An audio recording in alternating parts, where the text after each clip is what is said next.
Now, if you remember the similar stocks and the similar funds section when you were previously on the stock and fund detail page, the purpose of those similar stocks and funds is to tell you what are the potentially better alternatives for you to consider. And we carry over that logic here into the portfolio section, and we call that comparison here. And what do we mean by comparison? The aim of the comparison feature here is to show you, based on what you have already had in your portfolio, what are the potentially better alternatives that you want to consider. So for stock, you have what is the best possible stock based on our rankings. And the same goes with the fund. Based on the current allocations of the fund, what are the best possible funds that you also need to consider. So that is why we come up with this notion of star portfolio. That is, based on what you have already, what is the best possible portfolio you should consider. And here there are a few mini sections, and let's start with stock rankings. What we do here is to simply show you the rankings difference between your stocks and the stocks in the star portfolio. So the better the ranks are, the more of this circle they will fill. And we base those rankings based on the best average of quality, value, and momentum, our three main factors. So as you can see in this example portfolio, our stocks are doing very well on quality.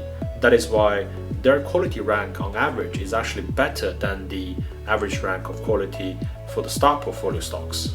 However, when it comes to value and momentum, they need improvements.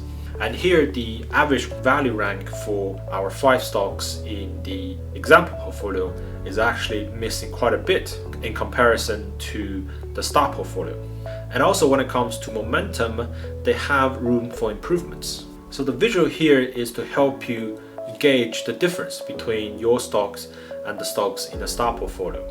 To help you quantify that, we use some of the sections later for that purpose. So right now at the moment, the immediate takeaway for you is the 5 stocks in the example portfolio, there are better ones if I care about momentum and value. However, when it comes to quality, they are doing a very good job. Now moving down to funds, it's a simpler picture. What you have here in the example portfolio, all the 5 funds, they can improve on all of the returns, stability, and fees. But as you can see, the difference is not that stark, but there is still room for you to enhance. Now moving down to more quantifiable section, what we have here is to show you the specific ranking differences of your stocks versus the star portfolio stocks, as well as your funds versus the star portfolio funds. You can use the drop-down menu here to choose amongst the 6 main factors: quality, value, momentum for stocks, and return, stability, and fees for funds. And we also show you the handy comparisons on both the rankings as well as the raw data.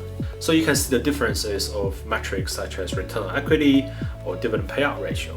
And by comparing the last 12 days differences, you can see how the rankings have evolved, both for your stocks and the star stocks. So as you can see here, just looking at the raw data, actually the 5 stocks we have in the example portfolio are doing a very good job on return on equity and dividend payout ratio. And they are indeed higher and better than those in the star portfolio. However, where the star portfolio is doing a lot better at is on the balance sheet metrics, such as net debt to equity. And that must have contributed very positively to the financial strength metric within quality. And since we just talked about the sharp differences between the value rankings, where our stocks are very expensive and the star portfolio are showing a much better value rank. And here you can see exactly what are the differences, with the average PE ratio of our stocks at about 30 times, but the star portfolio stocks have on average a PE ratio of 11 times. And also metrics such as price to book and free cash flow yield, for the star portfolio it's actually doing a lot better than our portfolio. Now moving down, this is just a simple comparison between our holdings and the star holdings, and you can scroll them left to right and see which one matches with which. The purpose here is for each of the stocks and funds we have in the example portfolio, we show you directly their corresponding star portfolios holding. And once again, how we pick the star holdings here is by looking at the best average of quality, value, momentum for stocks and return, stability, and fees for funds. So here, using the same logic that we have used before in similar stocks and similar funds section inside the stocks and funds detail page. And once again, you can click into your holdings and star holdings here to see their details, such as performances. Also, you can switch back and forth between the performance view and the ranking view. So that is our comparison feature. Hopefully you will find it useful by looking at what you have already, as well as using our rankings to find you some better alternative ideas. The stock portfolio doesn't guarantee you better results, but the main purpose of that is just to show you what is out there that you also want to consider. And we hope by giving you more ideas, you can have a better understanding as well as conviction to your own portfolio.